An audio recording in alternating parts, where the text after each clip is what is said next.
Right, guys, welcome to the Yoshino commentary. I'm gonna show you a replay here that I had like a few days ago. I'll leave the link to the live version or whatever, the highlight on Twitch in the description. But I'll just commentate over the game I just had in Yoshino. It was a pretty good game, I think. I'm around 257,000 damage, I think, so that's pretty good for the Yoshino. But anyway, thank you everyone for supporting me, of course. And anyway, I'm gonna show you. This is pre-commander rework, but I'm gonna show you the old build and some new builds that you could run. I haven't played it with the new builds, but some builds that could possibly be run. I'm gonna try them at some point, but not for now. But anyway, so have fun with the video, guys, and thanks a lot. Alright, guys, this is gonna be a Yoshino replay or commentary or whatever. Um, But anyway, so basically what got shattered, I'm not really happy with this matchmaking because it's only 3 battleships. Three battleships, you normally want to see a lot of battleships when you're playing Yoshino, even though it has really bad armor. You still want battleships to farm. You can farm heavy cruisers too, but the thing is, cruisers can punch you out, and even battleships can punch you out, but I'd rather be shooting at battleships than cruisers at longer ranges. So, but anyway. I'm in a div with Daniati and Droko from 007, my friends and clanmates. But anyway, so we started the game off on Shatter. I don't really like Shatter too much, just because it tends to split up the team in left and right of the map or whatever, and so you tend to get less damage on this map. But anyway, this isn't like a super big damage game. I guess it's a good game though. I think it was like 250 something K. But anyway. Alright, so I'm gonna skip a bit throughout the replay because there's some parts where I'm just doing nothing and I'm just sailing around because it's Shatter, of course. But anyway, here I go in a pre-kited position. You don't want to be bowing in your Yoshino because of the armor it has. It doesn't really have too much armor. You want to be pre-kited most of the time and long range HE spam basically. But anyway, so we're engaged in spotter plane. This chip stock has a bunch of gun range. It has like 21 km gun range. That's with reload mod, by the way. So you can put range mod, but I wouldn't recommend it because you want some DPM. But the thing is, it also has a spotter plane. So putting it up here, it gives us 25 kilometers worth of gun range, which is quite a lot. There's not really much happening at this moment. I'm just showing you the initial, I guess, deployment where you're supposed to be going in a normal match. If there were 5 battleships in this game, this would be a good position to be in, just because there would be like 2 or 3 battleships in this game that we could shoot at. But the matchmaking gave us only 3, so the GK is gonna run off the screen because he can't fight 2 Thunders and a Smolensk and a Yoshino. Of course, that's a smart decision. Walk away. Don't get farmed out and die, because that's useless. But anyway, so I'm here.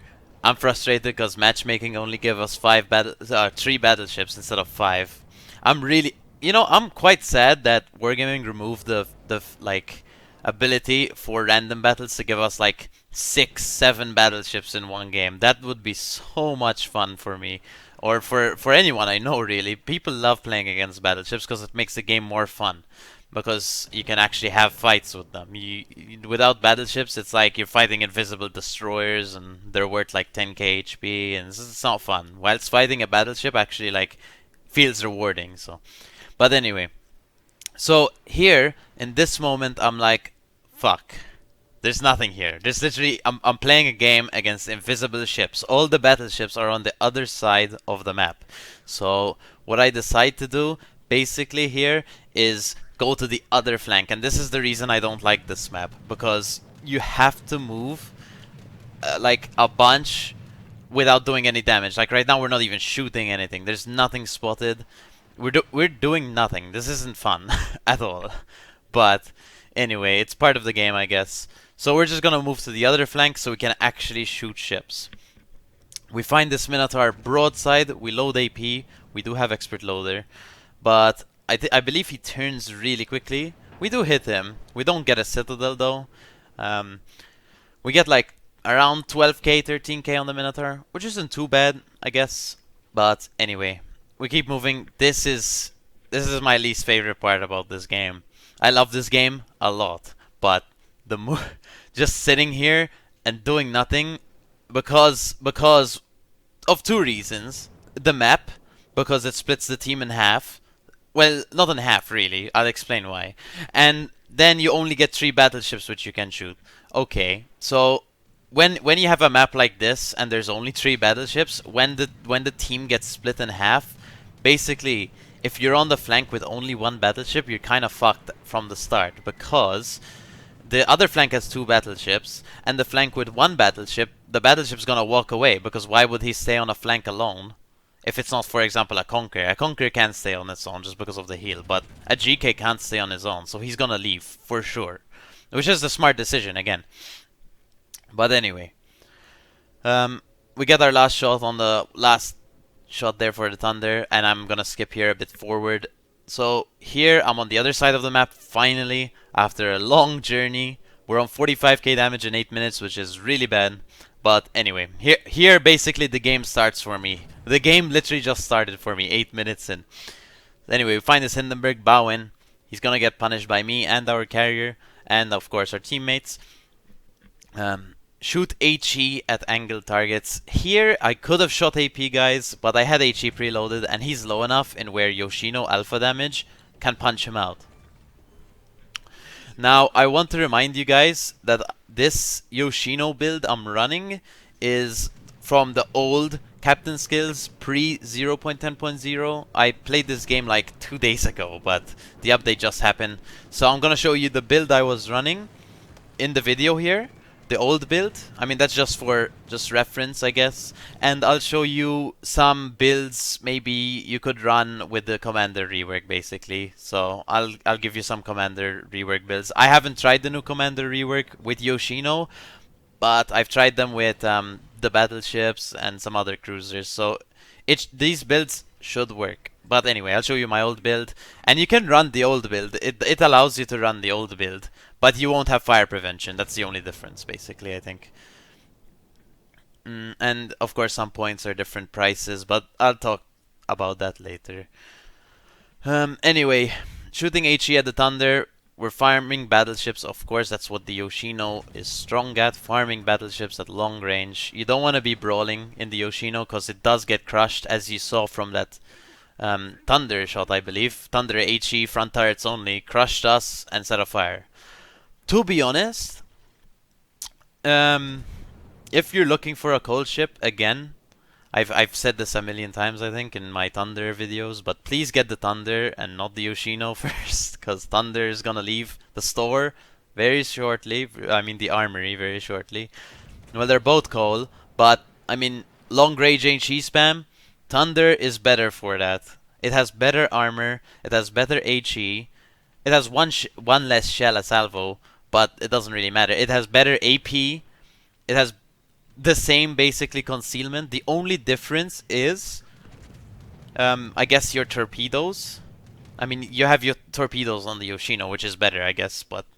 And the torpedoes you get are 20-kilometer Shima torpedoes. You can mount the 12-kilometer Shima torps, but please don't. I really don't recommend running the 12-kilometer torps on this, because if you're 12 kilometers from targets, you're gonna get crushed, basically. Just play this as safe as possible, because it is a really fragile ship. It does get crushed by anything that looks at it. But anyway, is it worth it for coal? I mean, again, buy Thunder first. I still recommend Marceau over this one. Salem's really good. I really love the Salem.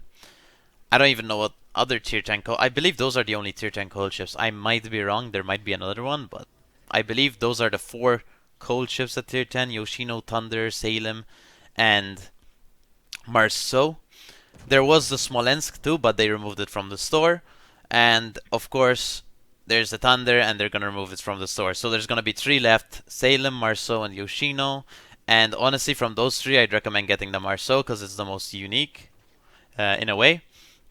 And I still recommend getting the Salem over the Yoshino, honestly, because even though it's less unique to Yoshino, it has a super heal, which makes you tankier, and it's just better than the Lemoyne, in my opinion. So especially nowadays with Richthofens running around, Salem's just better than Des Moines right now.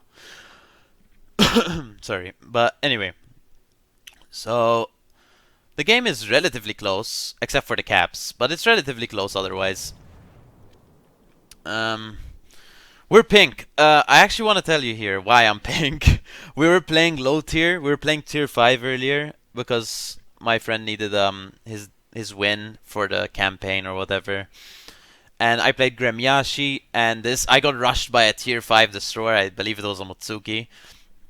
And he torpedoed me but missed, and I tried torpedoing back at him. I missed the torps, and unfortunately I hit 2 torps on my Gneisenau on my team. We still won the game, but I turned pink for 2 games. Unfortunate, I know. It's whatever though. That's why I'm pink in the video. I just wanted to clarify why I'm pink. But anyway. So I'm running Yamamoto just because since this is old captain build, I was sharing it with my Yamato. So it was really nice where I could do that. In the new captain rework, you could do that as well. You could share builds, but how you do it is each class gets their own tree. So you can build a cruiser tree and a battleship tree independently. It's interesting how that works, I guess. But I'll talk about the builds again later on. Minotaur gets spotted in B. So actually, I forgot to mention this because I was talking earlier. But our Thunder dev struck their carrier. Our Thunder dev struck their carrier, which helps us significantly in this game. We get a Citadel on the Minotaur. We finish him off, which is really nice. We're on 2 kills so far.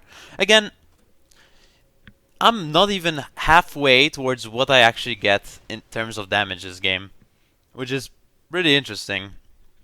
Because, man, this game felt like really frustrating to play whilst I was playing it, because of how slow my damage was climbing. But it does add on later on. I'm not even halfway there to how much I'm gonna get this game.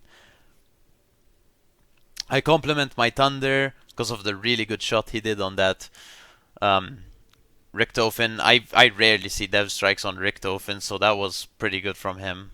I very much appreciate that, because now I can basically sit here behind islands or play the game basically without getting like dev struck by AP bombers or something, or just like hit hard, because Richtofen triple sit can do like 26,000 to a Yoshino, to anything really, but a Yoshino, like, it's wide, it's insanely large, so he can hit his bombs more effectively even after the nerf. But anyway, we torp into the B direction. This is the nice thing about Yoshino torps. They're very Shima-esque in a way, in where you can deny an area and just flood a place with torps. We only sent 1 set because the angles on the torpedoes aren't the best, but it's whatever. We hit 1, we set a flood, so he DCP'd. That's good for our carrier. Well, not really, because it's a Richtofen, but I mean, he can break his engine, he can do some things.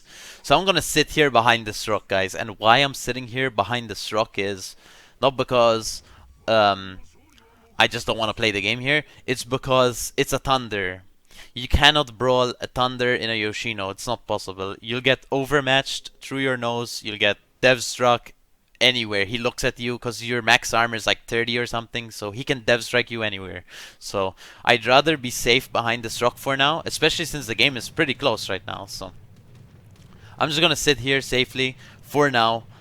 But sometimes you have to do this. Sometimes you just have to sit here and not get dev struck to win a game. So we do have 2 destroyers and the carrier left, of course, but the carrier is being chased down by the Petro, but that's fine. Anyway, Richtofen's pretty strong against Petros just because of its AP bombs, torps, AP rockets. I mean, the AP rockets are less consistent, I would say, compared to other cruisers. Like, you can punch out a Salem with those rockets, but the Petro, since it's so low in the water, you tend to not punch it out as hard, I would say. But anyway, so I'm trying to use and abuse this rock here. I'm just gonna sit behind it. I don't need to kill myself here for damage, because we're at 150, it's not bad, but I do want more damage. So I'm seeing he's pushing, so I'm just gonna sit here with my torpedoes, my Shima 20 kms. This is really nice, man. I love Shima 20 kms for some reason. When I played Shima back in the day, I gun spec'd it and I 20 km torped it because I actually hit those torps for some reason. Those are one of the torps in this game I used to hit. So anyway, we launch at this Thunder. He's really close, so that's pretty cool for us. And well, here you'll start seeing my damage rise. So, but anyway,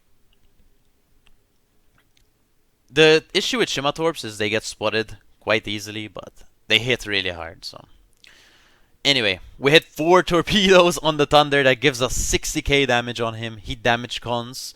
And I'm like, the game's over. We win, guaranteed. I'm just gonna walk here. Because even if I die, I have a good game already. So what am I to lose here? So why not just kill myself to get some extra damage? Even that I'm doing that because we're guaranteed gonna win the game. There's no way we lose this game. I mean, look at the points. We have a cap ticking. We're gonna get into B. We have a carrier left. It's just basically at this point I would call it a guaranteed win, and so I'm just gonna go get some extra damage, guys. We find the Petro broadside. Broadside. The shells look really good, and somehow, I don't know how, we only get 1 shell hit at this range with that dispersion, with that. I mean, it looked amazing. I think most of them went low, and we only got 1, but that's crazy. Anyway, we get the Citadel. Citadel damage on this is really high, of course. I believe the guns are either 305 or 310. I believe they're 310 millimeters, which is a bit higher than Stalingrad and Alaska. But anyway, I try to go into the zoom camera. This makes it a bit easier to brawl. We get the triple sit on the Petro. I zoom in there because it's easier to brawl like that on the turret face. But anyway, we torp at the Thunder before we burn out and die, so I'm just desperately just trying to launch torps here. This was crazy. And I do miss the first set, but missing the first set kind of guarantees I get the second set, and I do finish off the Thunder, which is really nice. And we do end up winning the game.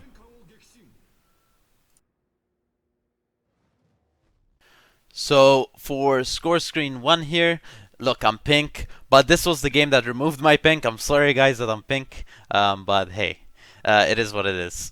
So here, I got 257k damage. I got 7 torpedo hits, which since I never hit torpedoes. I'm kind of happy. I'm actually pretty happy that I got 7 torp hits, but I got 4 kills. 6 fires. We didn't actually set a lot of fires. We didn't get to farm too much HE this game. But anyway, this was a good game. 5 citadels. Whatever. 12 plane kills. Whatever, you know. With our 7 torpedoes, we set 3 floods. I mean, this is a pretty good game. I think this was a pretty good game for the Yoshino. I rarely play this thing because why would I play it over Hindenburg or I don't know, any other HE spam cruiser. But it's there. It's in the game. It's pretty good. But anyway, I'll talk about some other things later on. So for score screen 2, team score, we ended up getting 2.9k base XP, very close to 3k base XP. That's a pretty good game. 4 kills, 12 plane kills. Our divmate did a lot. Carrier XP, of course, isn't as potent, especially since it's a Richthofen. It doesn't get to farm destroyers, so it doesn't get high XP compared to other carriers, but he did well. Joko, unfortunately, ate some torps at the start, but he was mad about it, but it happens sometimes to everyone, so it's okay. But anyway, yeah, I mean, pink player, top of the team. Is that good? I don't know if that's good, but hey, there it is. For score screen 3, detailed report, we of course got 257k damage. We ended up getting 120k of it on that one Thunder because we torped him. We farmed him a bit with HE. Mostly it's because we torped him. So let's see where the damage distribution is this game. So we got 71k AP damage, 73k HE damage. So we had a good mix of AP and HE damage this game. Fire damage 21k, which adds on to the HE damage. And then we have torpedo damage. We have 87k, 7 torp hits. I believe all 7 torp hits were on that one Thunder, I believe. So that's where most of the damage came on that Thunder. So we got 120k on him, and 90k of it basically was on the Thunder. That's pretty good. Petro, we did 40k too. Minotaur 14, whatever. Most of our damage came, of course, from the battleships, though. As you can see, GK we did 45 and Thunder 27. Battleships and Petro, it's a mix, of course. And then damage received, we received 103,000 HP, which is quite a lot, I would say. I mean, we died, so that's probably why. But anyway, they broke a lot of our AA and Torps. That's because we were playing against Thunders. And playing against Thunders or Conquerors or HE spam in general, especially those two though, because they'll break most of your AA. They're gonna break a lot of your things because you have exposed AA, you have not exposed torpedoes, but they can still break it, it doesn't really matter. So yeah, so be careful playing against those things. You can't really angle to HE, but that's what's gonna happen to you, basically. So for score screen 4, credits and XP, we got 667,000 credits, and we got 12,000 XP, and we got 700 free XP, and then 15,000 commander XP. Now this, it's important, as I've said in the Thunder video and in the Stalingrad video, since it's a tier 10 ship, this is not a premium ship, it's a special ship, and therefore the ship doesn't benefit from bonuses itself, but it does get the permanent camouflage you get when you buy the ship, so you do get that minus 50% cost, but the plus 20% credits earned, so you do get the camo, which is really nice. It's a normal tier 10 perma camo, but the ship itself doesn't have additional credit earning abilities like any other premium ship. It's like, this is like any other tier 10 ship basically, with the perma camo on it. Alright, so I'm gonna go through the captain build here. This is the one I was using before the rework, guys. This is pre-rework captain build. This is the one I was using in the video itself. So I have, for tier 1s I have priority target and expert loader. For tier 2s I have jack of all trades, expert marksman, and adrenaline rush. For tier 3s I have superintendent, and for tier 4s I have fire prevention and concealment expert. Now I shared this captain, Yamamoto, with my Yamato. I showed you this build in the Yamato video, but unfortunately they changed the build. But I'll show you some possible builds you can run on the ship. But this is what I was running pre-commander skill rework, and it was pretty good. I'd say it was a really good build for Yoshino. But anyway. Alright guys, so for my commander skills in the new rework, what I'm thinking of running is, now I'm gonna give you two builds here, cause I'm still not sure as to what, cause it just came out yesterday. But anyway, so for my tier 1 I'm running Grease the Gears, which is expert marksman, and I'm running Gun Feeder, which is expert loader. For tier 2 I'm running Pyrotechnician, which is the new demo expert. It only gives you 1% fire chance, but I mean there's nothing better to take. And then the next tier 2 I'm running Priority Target, remain the same name. Tier 3s, Heavy HE and SAP shells. You're doing it for the increased HE alpha on Yoshino, which is pretty good because Yoshino gets pretty good HE alpha stock. So if you increase that by 10%, it's actually pretty good. The only issue is it kind of ruins your concealment on your ship, but we'll see how that works. Another tier 3, Adrenaline Rush. They moved it to tier 3, which is interesting. Superintendent, +1 consumable. I take that on this cruiser because it gets crushed. Now, tier 4 skill, possibilities. You can run Concealment Expert, it's pretty good. If you want to go the normal build, but then don't take increased HE alpha. I'll talk about that in the next build. But I'm gonna run Top Grade Gunner for this particular build. Now, this is because main battery reload time gets better if there's something spotting you, basically. And I believe so. So main battery reload time is down by 8%, which is pretty good. 8% on a Yoshino when you're spotted, that's pretty good. Now that's only, I believe, in your standard. So not if you're shooting and you're spotted, it has to be in your detection. And with this build, your detection is 15.2 kilometers, which is quite bad, unfortunately, but it's the only way to get that to work quickly and effectively. So another possible build you can run is, again for tier 1s, the Grease the Gears and gun feeder, and I also took consumable specialist. I only took consumable specialist because there's really nothing else to take with this build. Tier 2s, priority target, tier 3s, superintendent and adrenaline rush, and then for tier 4s I'm gonna run 2 of them, concealment expert and outnumbered. Outnumbered is interesting. I haven't tried it yet, but it increases, it makes your dispersion better on your shells, and it increases your top speed of your ship by 8%. So that's pretty good. And that only procs when there's more enemies than friendlies in your gun range. So I don't know if that's good, to be honest. I don't know if it's good, but I mean, it's a possibility. So the issue with Yoshino is your gun range is so high, you tend to get more friendlies than enemies. But when you do get enemies, more enemies than friendlies on your flank, I guess, it's actually pretty beneficial for you. You get faster and you get better dispersion. So I'm gonna try this one too. I'm gonna try both of them at some point. Alright, so for my modules, I'm running Spotting Aircraft Mod 1, I'm running Damage Control System Mod 1, I'm running Aiming System Mod 1, I'm running Prop Mod 1, I'm running Concealment System Mod 1, and I'm running Main Battery Mod 3, which is a reload mod.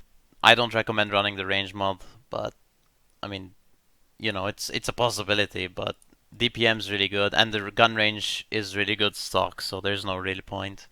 For my consumables, I'm running Hydro and Spotter Plane to benefit from that Spotter Plane aircraft. And for my torpedoes, there's 2 choices. There's a top one, which is 12-kilometer torps, which do more damage. But I'd rather run the 20 kilometers for area denial, and they're just better for the Yoshino, especially since you're going to sit longer range. So use the 20 kilometers. Just be careful not to hit teammates, of course, with them. But anyway, apart from that, that's the modules. Alright guys, to end of the video, I'm sorry the video was so long. It's just because I had to include I had to talk about the new commanders and stuff, and so I had 3 different commanders that I had to show you, and it took up like 4 minutes. But anyway, I'm sorry. From now on they won't be, of course, as long because I won't show you so many builds, but this is just because I had to show you the old build and the new build basically. But anyway, thank you guys for watching the video, and I hope you enjoyed it, of course. And well, I'll leave a link again, as I said, in the description for the live version. And thanks for all the support. As you know, we got Twitch partners, so we have a bunch of new emotes. If you want to look at the emotes for free, you can join the Discord. You'll have access to the emotes for free. And if you're a Twitch sub or anything, you'll get the role on Discord and other stuff. But anyway, the Discord's all free. You get notified when I go live or upload. And well, if you followed me on Twitch, of course, you get notified there as well. But anyway, thank you everyone. Hope you enjoyed the video. I'll see you in the next one. Big fan!